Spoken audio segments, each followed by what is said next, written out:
Selamat pagi sahabat Drunska. Sebelumnya mau mengucapkan dulu nih untuk semua sahabat Drunska di rumah, selamat tahun baru dan tentunya semoga resolusi yang diimpikan atau diinginkan bisa terwujud di tahun 2022 ini. Berjumpa kembali dalam acara Bincang-Bincang sama Doi edisi 1 Januari 2022. Dalam beberapa waktu ke depan, Ica akan menemani sahabat Drunska berbincang bersama Dr. Budi Hartono, spesialis anestesiologi dan terapi intensif. Disiarkan langsung dari ruang PKRS Rumah Sakit Dr. Unkanang Sapi Solo di Instagram Live @drunska.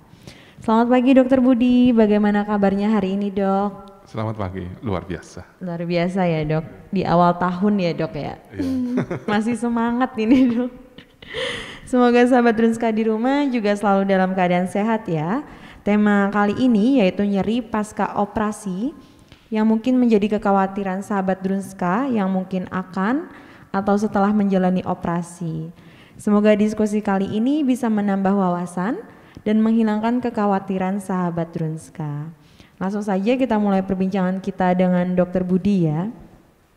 Dokter, mungkin masih ada yang bingung dokter untuk nyeri itu sendiri itu sebenarnya apa ya dok ya?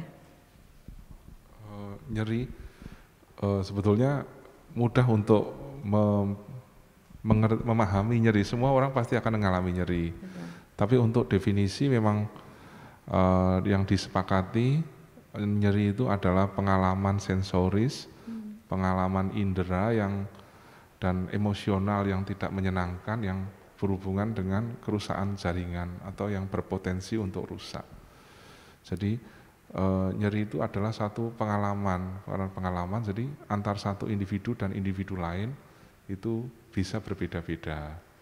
Ada yang misalnya kena luka bakar, ada yang mengeluhkan nyeri yang hebat sekali, sementara yang lain mungkin bisa lebih menerima gitu.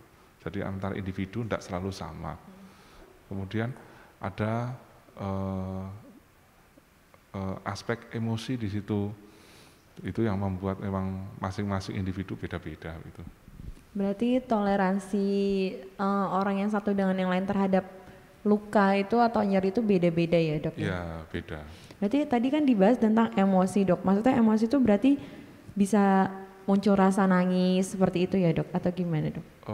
Karena dia ada melibatkan pengalaman emosi, jadi masing-masing individu memiliki latar belakang beda-beda. Latar belakang pendidikan, latar belakang spiritual. Nah itu akan pengaruh ke bagaimana beliaunya mempersepsi nyeri. Gitu.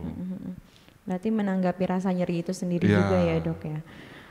Mau tanya nih dok, efek samping dari setelah operasi itu biasanya apa aja dok? Kalau untuk efek samping operasi itu biasanya tidak bisa digeneralisir, disamakan antar operasi satu sama operasi yang lain. Kan tergantung jenis operasinya. Betul.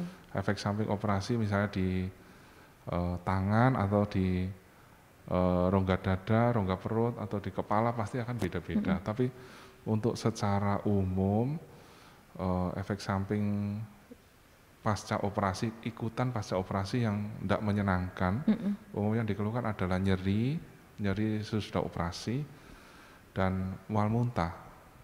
Itu yang umumnya. Tapi yang dominan kan terkait pembicaraan hari ini kan karena nyerinya gitu ya. Betul, gitu. Oh gitu. Dok, berarti maksudnya kan kalau sebelum operasi itu kan biasanya ada tindakan anestesi ya dok ya? Iya. Anestesi itu berarti disesuaikan dengan tindakan bedahnya nanti, bisa atau disesuaikan dengan kondisi pasien seperti umur atau apa ya, bawaan penyakit atau apa itu dok biasanya? Ya, untuk teknik anestesi kan cukup banyak juga. Lah masing-masing teknik anestesi yang diberikan itu bisa tergantung dari jenis operasinya. Operasinya operasi di mana, lokasinya di mana, apa yang dioperasi. Terus perkiraan kira-kira berapa durasi operasi yang diperlukan. Operasi yang misalnya cuma 15 menit dengan operasi yang memerlukan waktu sampai 10 jam pasti akan beda. Terus apa yang akan dikerjakan selama operasi. Kalau dari kita ada manipulasi namanya. Jadi tindakan-tindakan apa yang dikerjakan, kemudian posisi waktu operasi seperti apa, itu. Terus selain tentang terkait pembedahan, ada juga terkait pasiennya sendiri, kondisi pasiennya dari sisi umurnya, dari sisi kondisi kesehatan secara keseluruhan, riwayat pengobatan, riwayat sakit sebelumnya, bisa itu pengaruh juga. Kemudian faktor lain bisa karena sumber daya, misalnya sumber daya manusia, ketersediaan alat, misalnya begitu. Jadi masing-masing individu menjalani operasi mungkin bisa berbeda jenis anestesinya. Betul. Dok, benar nggak sih dok kalau orang atau pasien yang sudah 60 tahun ke atas atau dibilang sepuh, itu benar nggak sih kalau tindakan operasi itu kayak misalnya mau anestesi itu lebih beresiko begitu dok? Iya atau enggak? Jawabannya iya. Oh gitu. Iya kan jawabannya iya. Iya. Untuk anestesi itu kalau kita mengenal ada stratifikasi risiko, jadi kelas-kelas risiko terkait dengan operasi. Risiko bisa risiko yang paling ringan sampai yang paling berat. Nah untuk yang individu dengan senior gitu ya, usia lebih dari 65, itu kan semuanya mengalami penuaan. Sistem sarafnya, sistem napasnya, fungsi jantungnya, kemudian mungkin massa otot sebagian besar umumnya sudah berkurang, gitu kan. Nah itu semua meningkatkan risiko. Jadi ada pertimbangan-pertimbangan, ada teknik khusus, pilihan obat yang khusus, jadi supaya bisa memberikan anestesi, bisa mengantarkan sampai operasi sampai dengan aman. Gitu. Tapi tetap semuanya ada risiko gitu. Betul. Walaupun misalnya dewasa muda yang sehat, ya tetap ada risiko juga. Tapi dibandingkan dengan yang senior, yang dewasa muda mungkin risiko lebih rendah gitu. Betul. Dok, misal anestesi sendiri itu kan ada yang apa katanya lokal sama yang total ya dok ya? Itu bedanya apa dok? Kalau anestesi total itu artinya pembiusan yang dikerjakan sampai yang menyebabkan pasien itu tidur, gitu. Jadi teknik anestesi yang menimbulkan pasien itu tidur, yaitulah bius total namanya, gitu. Selain pembiusan total bisa juga pembiusan yang lokal misalnya di waktu seseorang cabut gigi misalnya, kan pembiusan di setempat itu saja. Kalau melibatkan satu daerah yang lebih luas, kita sebutnya regional. Jadi ada satu regio yang kena, misalnya bagian tubuh bagian bawah, atau satu lengan saja, satu organ tertentu, itu namanya regional. Bisa juga dengan kombinasi, misalnya kombinasi antara bius lokal dengan total misalnya, bisa dikombinasi. Jadi pada waktu operasi walaupun tidak nyeri tapi ada, karena berada di tempat yang asing, dikelilingi dengan orang-orang asing dengan baju yang hijau yang tertutup semua, pasti kan menimbulkan stres sendiri. Ada yang tidak mau seperti ini, saya pengen tidur saja, bisa, tapi nanti dikombinasi dengan lokal supaya efek nyerinya jauh lebih minimal gitu. Oh gitu, baik. Misalnya kalau untuk operasi sendiri dok, apa benar kalau operasi itu pasti akan menimbulkan nyeri? Untuk operasi itu kan sebetulnya salah satu upaya pengobatan. Betul.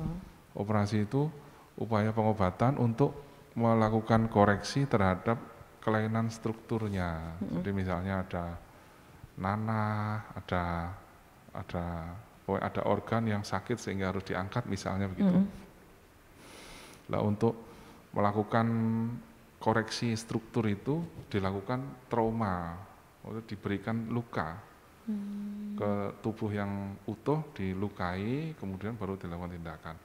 Karena trauma yang terencana ini, ya otomatis pasti akan menimbulkan kerusakan, nah, pasti ada nyeri gitu. Itulah sebabnya perlu anestesi kan begitu. Begitu. Dan anestesi sendiri pun ada yang kayak buat apa, kayak oh ini untuk bisa bertahan 30 menit, bisa bertahan, ada yang kayak gitunya ya juga dok, atau gimana? Ada jadi ada obat-obat tertentu memang durasinya terbatas, seperti itu bisa. Jadi makanya untuk pilihan anestesi tergantung dari salah satunya dari durasi mau berapa lama, perkiraan. Berarti seperti itu sudah diperhitungkan dahulu ya dok ya? Ya, jadi biasanya diinfokan ke pasien juga atau gimana dok kayak gitu? untuk durasinya biasanya nanti dari dokter operator yang mengkomunikasikan. Nanti dari situ kita menyesuaikan teknik anestesi apa yang paling sesuai, yang paling nyaman dan aman begitu. Ini dok, membahas anestesi, kita nyerempet ke metode ERAX ya dok ya? Oh, ERAX. ya, okay. ERAX itu kan sekarang memang lagi hits ya dok ya, untuk persalinan seperti itu. Lalu yang kita ketahui, ERAX itu termasuk pembedahan ya dok ya? Metode ERAX. Metode, iya sebetulnya pembedahan sesar, ya bukan pembedahan ERAX. Untuk ERAX itu sendiri adalah teknik ERAS pada bedah sesar. Jadi dikasih nama khusus ERAX. Tapi sebetulnya teknik ini sudah mulai dikembangkan mungkin tahun 90-an sudah mulai banyak, terutama untuk bedah saluran cerna. Oh iya. Nah, terus baru belakangan ini memang terkait nama pembedahan sesar itu lagi booming sekali. Betul, ya, dok. tapi sebetulnya teknik-teknik prinsip-prinsip ERAS sudah mulai dikembangkan sudah cukup lama. Mungkin baru boomingnya sekarang ya dok ya gitu. Nah, ERAX sendiri itu dok, kan diinfokan kalau pasien atau ibu hamil yang melakukan persalinan dan metode ERAX itu langsung bisa jalan. Nah, itu tuh apakah karena pembedahannya atau memang karena rasa nyerinya itu sangat minim dok? Untuk jadi sesudah operasi sesar dengan ERAX umumnya bisa jalan. Jadi salah satu komponen dalam ERAX ini itu kan manajemen nyeri, masih sesuai sama topik kita ya. Jadi manajemen nyeri, salah satunya manajemen nyeri dengan manajemen nyeri yang lebih agresif. Jadi diharapkan pasien sesudah operasi, sesudah efek biusnya sudah hilang, bisa segera mobilisasi, bisa segera misalnya duduk atau berjalan, bisa segera aktivitas, misalnya untuk menyusui adik, itu bisa. Jadi itu terkait manajemen nyeri yang lebih optimal gitu. Nah, kalau metode, maksudnya kan metode ERAX itu seperti yang dokter sampaikan itu manajemen nyerinya ya dok ya. Apakah operasi selain ERAX juga bisa dilakukan hal yang sama dok? Maksudnya bisa manajemen nyeri yang minim seperti saat ibu-ibu melakukan tindakan ERAX ini dok? Bisa, seperti tadi kan, bahwa ini sebetulnya prinsip optimalisasi tindakan pembedahan yang sudah cukup lama, sudah dikembangkan lama. Jadi bisa nanti misalnya dengan pada pembedahan saluran cerna, pembedahan itu bisa dikombinasi manajemen nyeri yang lebih baik supaya mengurangi nyeri pasca operasi. Jadi mobilisasi lebih baik, bisa. Berarti persalinan sesar biasa sama persalinan sesar dengan metode ERAX itu nyerinya sangat berbeda jauh ya dok ya? Kalau untuk nyerinya jauh lebih nyaman yang dengan ERAX ini ya. Perbedaannya signifikan ya dok ya berarti? Ya, jauh lebih karena kan kalau konvensional mungkin hari pertama masih takut untuk gerak karena nyeri yang mengganggu gitu. Tapi dengan ini bisa lebih nyaman, bisa lebih dini mobilisasi lebih awal. Betul, karena kan saya suka nonton ya dok ya, kayak ibu-ibu zaman sekarang masuk ruang operasi tiba-tiba udah bisa jalan lagi. Berarti memang nyerinya yang minimal ya dok ya? Baik, selanjutnya dok, misalnya terjadi nyeri setelah operasi, itu tindakan apa yang kita lakukan kalau pasien tuh sudah di rumah dok? Oke, jadi kalau seseorang operasi itu kan mesti di rumah sakit ya. Betul. Jadi nanti sesudah operasi akan dikerjakan manajemen nyeri di rumah sakit sampai kondisi stabil, misalnya lukanya sudah, pendarahan sudah mulai minimal. Salah satu juga nyerinya sudah mulai terkendali, baru pasien dipulangkan. Gitu kan. Kalau masih kondisi nyeri berat, tentu belum boleh dipulangkan. Masih perlu misal pemberian obat-obatan lewat infus, misalnya kan sangat berisiko misalnya dikerjakan di rumah. Nah, oleh sebab itu saya kira kalau misalnya untuk manajemen nyeri di rumah, nanti dengan obat-obatan secara minum ya, obat-obatan yang diminum. Metode lain adalah dengan manajemen nyeri yang tanpa obat, maksudnya yang tidak menggunakan obat-obatan yang diminum. Misalnya cara lain bisa secara fisik atau cara psikologis. Cara fisik misalnya dengan fisioterapi, ada teknik akupunktur misalnya, atau di bagian fisioterapi kita kan bisa. Kemudian yang lain yang non fisik misalnya dengan teknik relaksasi, terapi kognisi itu bisa. Jadi tapi untuk obat-obatan terbatas obat-obatan yang diminum. Mungkin variasi lain, rute pemberian lain bisa yang misalnya lewat saluran cerna bagian bawah, lewat dubur mungkin bisa. Tapi kalau untuk obat-obat yang lewat infus saya kira terlalu berisiko untuk dikerjakan di rumah.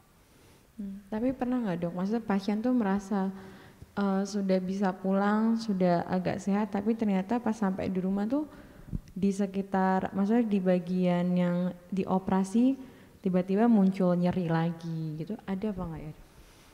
Kalau itu ada atau tidak ya bisa ada ya. Jadi kan kalau secara umum nyeri operasi itu muncul paling berat sesudah operasi. Jadi pada waktu dilakukan tindakan operasi itu kan terjadi trauma. Nah, trauma itu hari makin hari diharapkan yang kita harapkan ya sesudah operasi hari pertama mungkin nyerinya akan berat. Nanti mulai kedua, ketiga harapannya kan mulai masuk masa-masa penyembuhan. Betul. Jadi umumnya fase-fase awal, fase-fase akut namanya, itu nyerinya akan lebih berat. Makin hari makin berkurang. Jadi ya memang seperti itu. Nah, ini sedikit berbeda dengan misalnya keganasan pada pasien dengan kanker misalnya.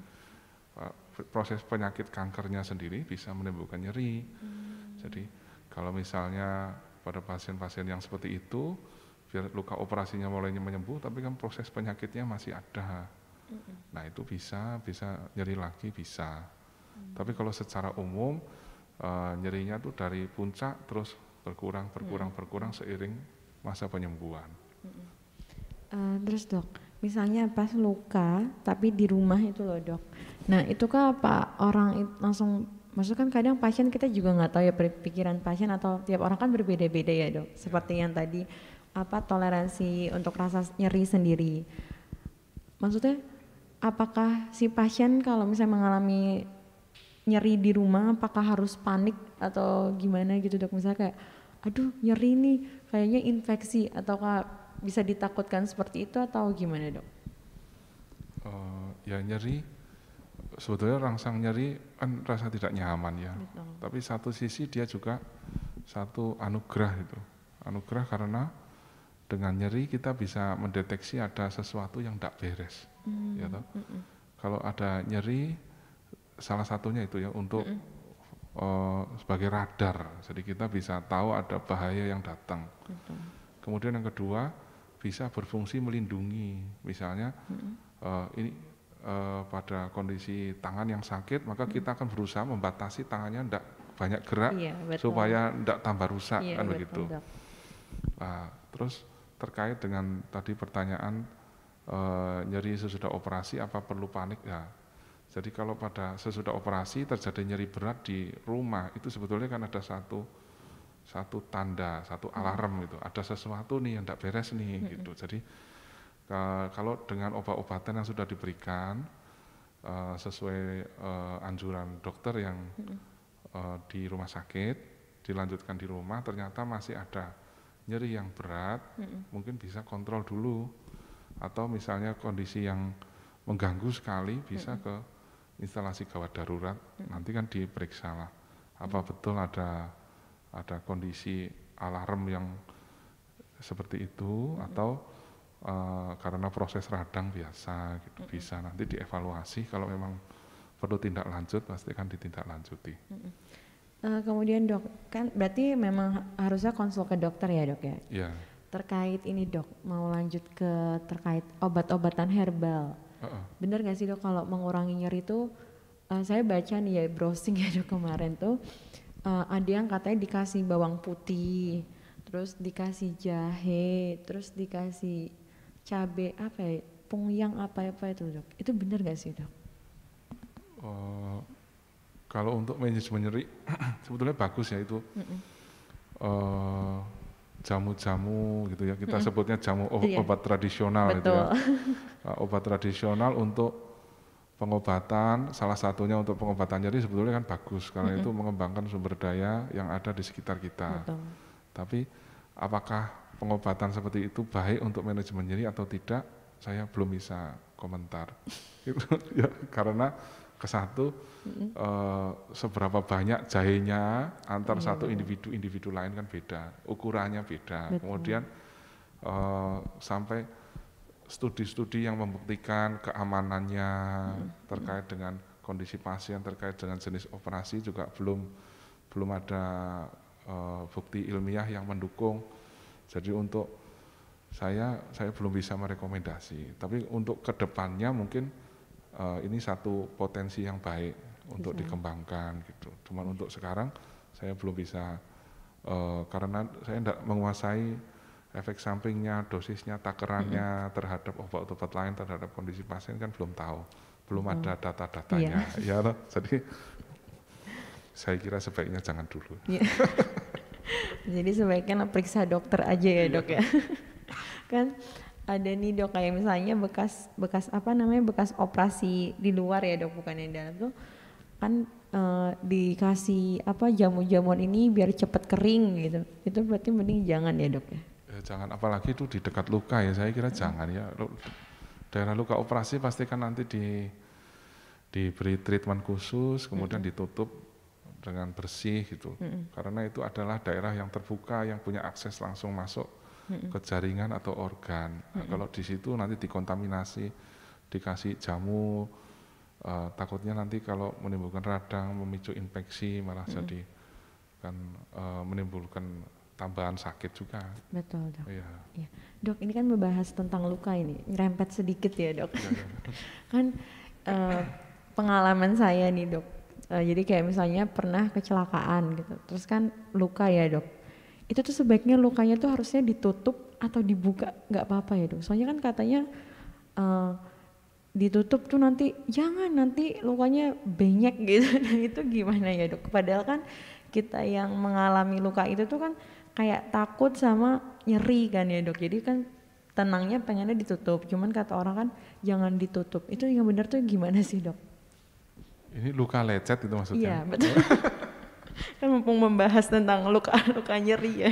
Sebetulnya lebih cocok dokter bedah, dokter Johnny Ten mungkin ya lebih sesuai ya.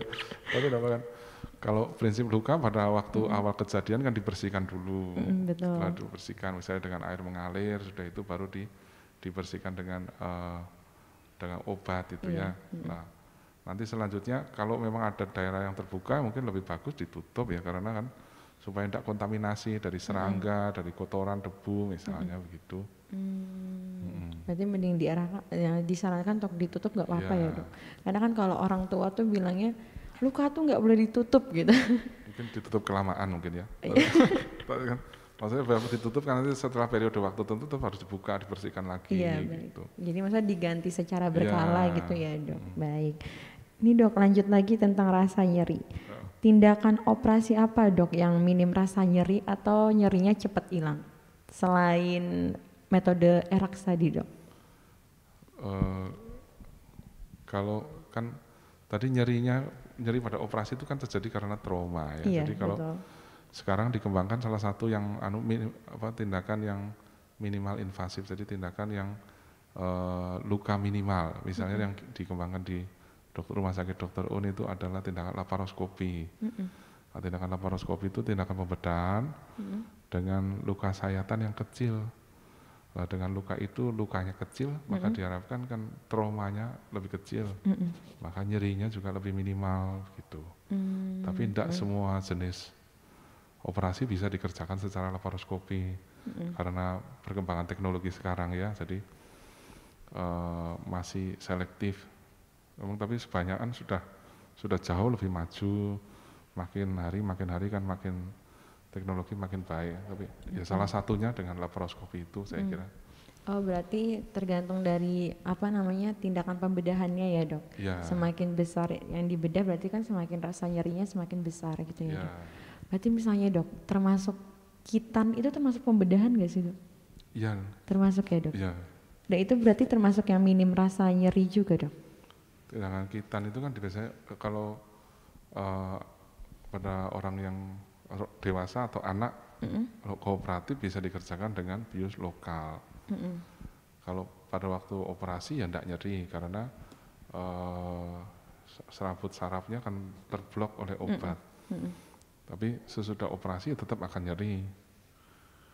Nanti dibantu dengan obat-obatan, obat untuk mengurangi proses radang, mengurangi nyeri. Tapi umumnya sih tidak sampai nyeri yang berat. Baik. Pernah nggak dok ada yang mau kitan tapi mintanya bius total dok? Ada. Oh ada. Ada ya, misalnya pada karena mendesak kitanya gitu ya, jadi tidak bisa ditunda lagi, mungkin karena proses infeksi atau ada gangguan, sehingga harus dilakukan kitan. Tapi kondisi pasien, kondisi anak masih terlalu kecil, belum kooperatif, mungkin lihat petugas kesehatan saja takut, nah seperti itu kan terpaksa ditidurkan. Jadi di bius total, ada banyak juga. Oh iya. Ya. Kalau kitan sendiri itu termasuk operasi kecil ya dok? Ya, sebetulnya bukan operasi yang besar, bukan operasi yang mayor gitu. Tapi yang dikerjakan dengan pembiusan total ada juga. Itu tergantung permintaan pasien sama kondisi Saya pasien. kira pasiennya belum bisa minta kan masih anak-anak ya. Oh iya masih. Mintanya mungkin tidak dioperasi. Oh iya benar. Kalau kitan kan anak kecil ya.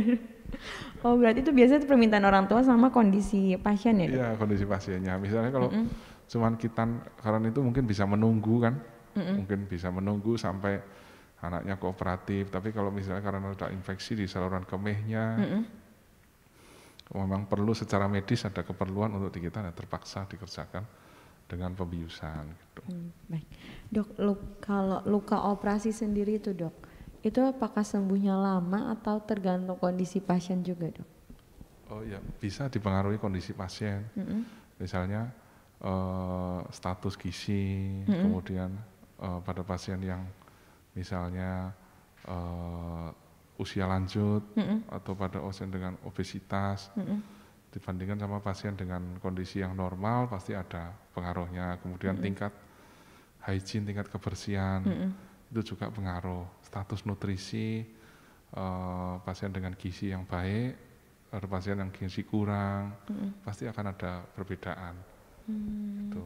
Selain kondisi umum ya, pada misalnya operasi di daerah steril, operasi di daerah bersih, dengan operasi di daerah yang memang sudah terkontaminasi, ini habis kecelakaan penuh dengan kontaminasi dari sampah, misalnya dari pasir misalnya, bikin drama, ya itu kan pasti akan pengaruh ya. Betul. Berarti bisa menimbulkan infeksi juga bisa, ya? ya itu kan mempengaruhi kesembuhannya. Kalau infeksi sendiri itu dok, infeksi di apa pasca operasi ya dok, di tempat operasi itu bisa fatal nggak sih dok akibatnya? Infeksi umumnya sudah jarang ya, karena kan tingkat sterilitas makin hari semakin baik gitu. Tapi kalau misalnya sampai terjadi bisa menimbulkan efek yang ringan sampai berat, bisa. Gitu. Ya seperti tadi dokter sampaikan kan tergantung kondisi pasien. Berarti benar nggak dok? Misalnya balik lagi ke kitan nih dok, kitan dari kecil, maksudnya dari bayi. Kan saya beberapa baca kalau dari bayi itu bisa kitan juga boleh ya dok. Nah Itu berarti resiko untuk maksudnya cepat sembuh dari kitan bukan akibat sih, dari tindakan kitanes itu lebih cepat yang dari bayi dibandingkan yang misalnya kayak SD baru kitan, itu mempengaruhi atau enggak, Dok? Kalau dibandingkan sama yang agak besar, mungkin anak kecil relatif lebih cepat ya. Karena pada sebetulnya pada kondisi yang sama itu kan sebenarnya kalau secara umum sih enggak jauh berbeda. Tapi kalau pada anak-anak mungkin bisa penyembuhannya lebih cepat. Gitu. Prosesnya gitu ya, Dok? Iya. Mungkin karena kalau yang bayi itu belum bisa lari-lari Belum sana banyak- sih. belum banyak mobilitasnya. Iya betul. Kalau yang anak SD kan mungkin Iya. habis kitan udah Masih main tahu, sama ya. temennya. Sudah, ya. Betul.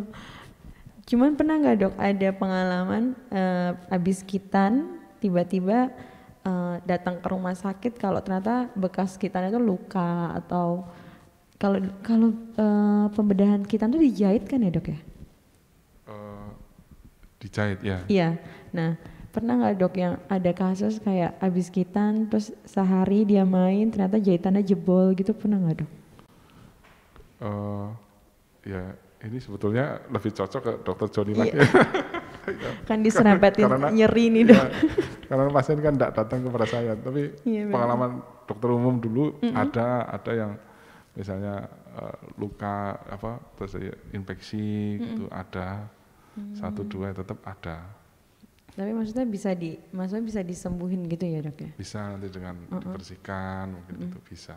Berarti kan sama aja si pasiennya mengalami nyeri 2 kali ya, Dok ya, kayak gitu. Ya, ada misalnya habis operasi di daerah luka atau di daerah luka operasi masih ada gangguan gitu, nyeri lagi bisa.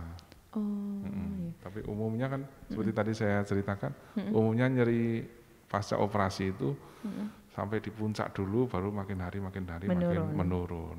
Ya. Dok, jujur saya kan belum pernah dioperasi nih ya, Dok. Ya, Iya. jangan sampai ya, Dok. Jadi saya mau tanya, kalau luka dalam itu loh, Dok, itu taunya sembuh tuh karena si pasien udah nggak ngerasa nyeri lagi atau gimana ya, Dok? Taunya sembuh. Luka dalam maksudnya gimana Ya, misalnya Sakit hati pembedahan di mungkin? dalam Oh, gitu. Itu hati, Dok. Misalnya kayak gitu, itu ngertinya sembuh tuh karena pasien emang udah nggak ngerasa nyeri lagi atau gimana, Dok? Jadi ya nyeri pada operasi yang organ dalam itu kan nyerinya bisa 2 macam nanti. Nyeri bisa karena perlukaan di dindingnya sama perlukaan di organ dalam. Nyeri yang di dinding biasanya lebih terlokalisir, lebih jelas. Saya tahu mana posisi bisul di tangan saya, kan langsung tahu, bisa ditunjuk. Iya, Itu betul. nyeri pada dindingnya bisa lebih ketahuan. Tapi kalau nyeri pada organ dalam tuh biasanya rasanya lebih ndak nyaman, sakit, tapi mana yang sakit ndak jelas, cuma di daerah Iya, betul, seperti Dok. misalnya orang yang sakit batu empedu misalnya, akan cenderung sakitnya di daerah ulu hati gitu. Padahal kan bukan di situ posisi empedunya, Iya. bukan dindingnya yang sakit, tapi ada rasa ndak enak di sini gitu. Iya, betul. Pasien menggambarkan begitu. Nah ini salah satu penanda ya memang nyeri kan suatu bentuk alarm. Jadi alarmnya sudah reda, berarti kan sudah maksudnya sinyalnya sudah hilang, berarti kan salah satu kemungkinan di dalam sudah mulai masuk masa-masa penyembuhan gitu. Oh, gitu. Nah itu sendiri, Dok. Kan kalau nyeri, kalau kelihatan kita gitu kan, kita bisa kayak, oh sakitnya di sini. Mungkin kalau anak kecil tuh, aduh sakit, terus ditiupin gitu ya, Dok. Nah itu kalau misalnya luka di dalam tuh, berarti kan nggak ngerti yang tadi dokter bilang kayak, katanya lukanya di perut, tapi kan ternyata yang sakit bukan itu gitu. Nah itu biasanya berarti kalau penyembuhannya tuh cuma pakai obat gitu ya, Dok? Iya, tadi bisa dengan obat, bisa dengan teknik yang lain, misalnya yang tadi bisa fisik, bisa secara psikologis bisa. Tapi yang umum diberikan pada luka pasca operasi kan harus dibantu dengan obat dulu. Gitu. Kecuali ada kontraindikasi, misalnya gangguan ginjal, gangguan perdarahan, gangguan liver, nanti ada masing-masing ada pertimbangan-pertimbangan untuk pemberian obatnya. Tapi secara prinsip untuk sesudah operasi ya harus dibantu dengan obat dulu, jangan sampai tersiksa karena nyeri supaya yaitu sesudah operasi bisa pemulihan lebih baik. Kan sekarang eranya ERAS itu ya. Iya. Betul dok. Kalau luka operasi sendiri nggak mungkin bisa hilang ya dok ya? Luka operasi. Iya. Lukanya Beda. ya kalau luka tetap ada ya, membekas itu. Betul. Sebagai tanda ya. Cuman kalau tergantung pembedahannya juga sih ya dok ya. Ya. Kalau untuk luka sendiri. Ya kalau ya kan saya kira lukanya tetap ada ya, bekas luka itu maksudnya kan. Betul. Ya tetap ada. Mungkin kan tergantung ukuran dari saat pembedahan Ya pada dok, saat pembedahan luka sayatan seberapa besar itu kan.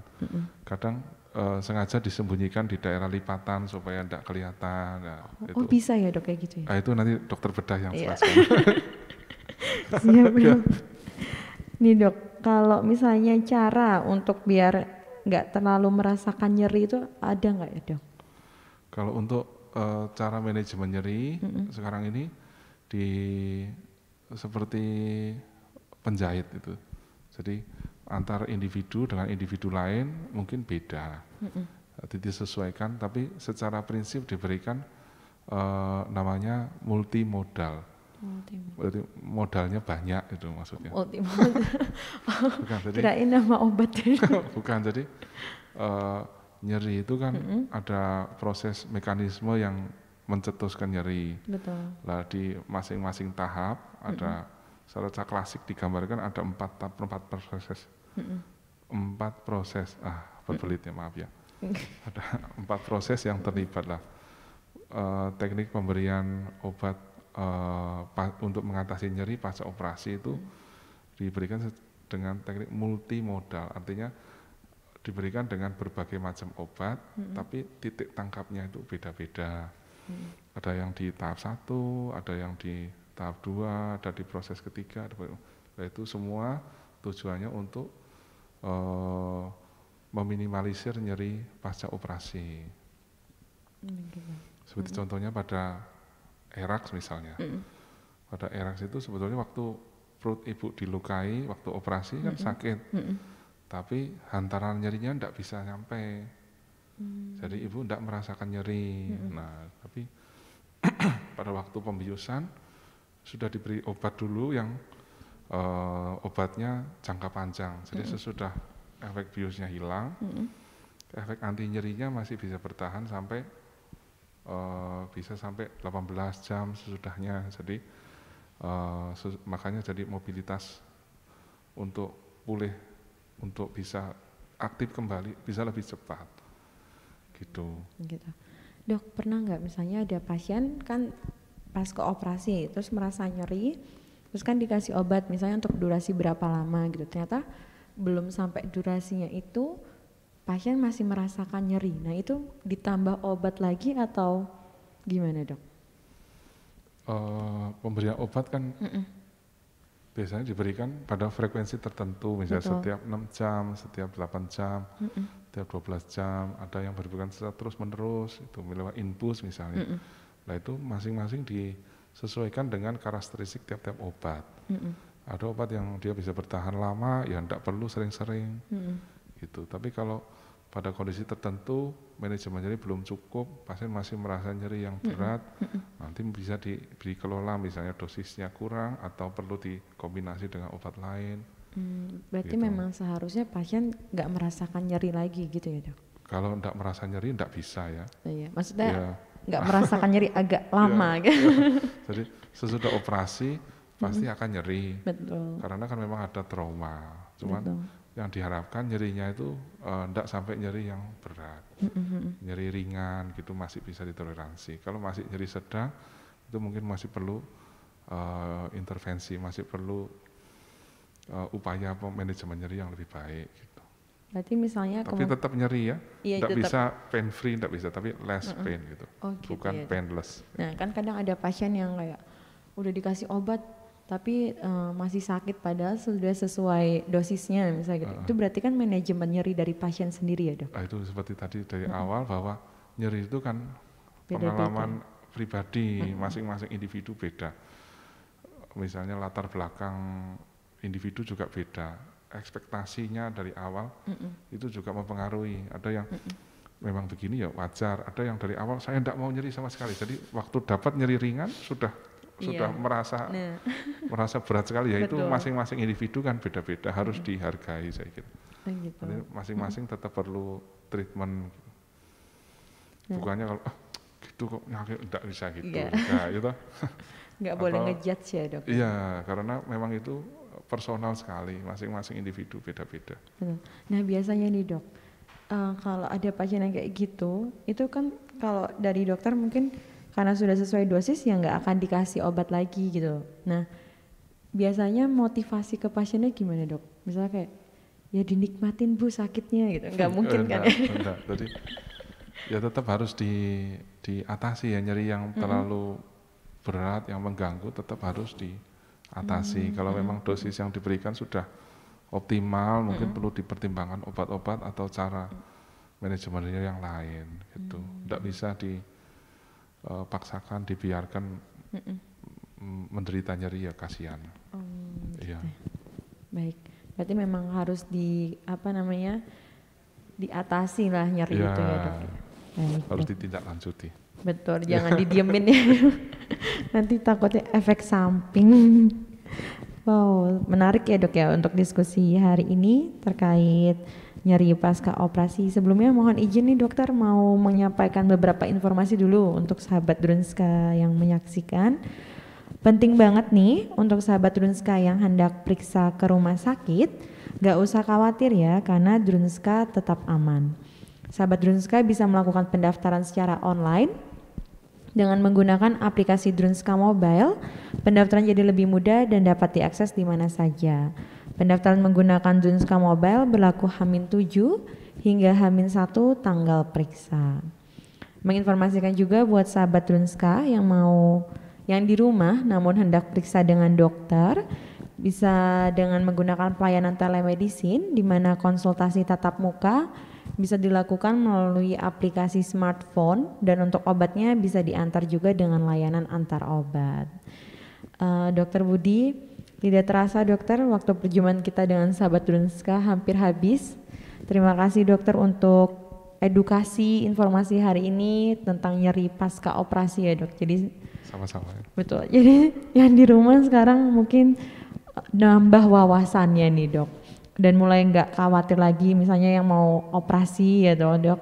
Jadi ternyata kalau nyeri pun pasti akan diatasi oleh dokter gitu. Sebelumnya dokter mungkin untuk penutup mau ada yang mau disampaikan ke sahabat Drunska mungkin untuk jangan takut operasi atau merasa nyeri. Untuk nyeri operasi, pada tindakan operasi pasti akan mengalami nyeri, tapi dengan manajemen yang baik diharapkan nyerinya bisa terkendali sehingga tidak sampai mengganggu aktivitas dan penyembuhan. Betul. Itu saya kira. Ya, baik. Terima kasih Dokter Budi untuk waktunya, Dok. Sama-sama. Wawasannya sangat bermanfaat, Dokter. Terima kasih juga untuk semua sahabat Drunska yang sudah setia mengikuti dari awal hingga akhir. Dan selamat melanjutkan aktivitas. Dan selamat berakhir pekan bagi sahabat Drunska sekalian. Jangan lupa tetap mematuhi protokol kesehatan, menjaga kebersihan dan selalu jaga kesehatan. Kita berdoa bersama agar wabah virus corona ini segera berakhir. Drunska tetap aman untuk Anda. Sampai jumpa di acara Bincang-Bincang sama Doi selanjutnya.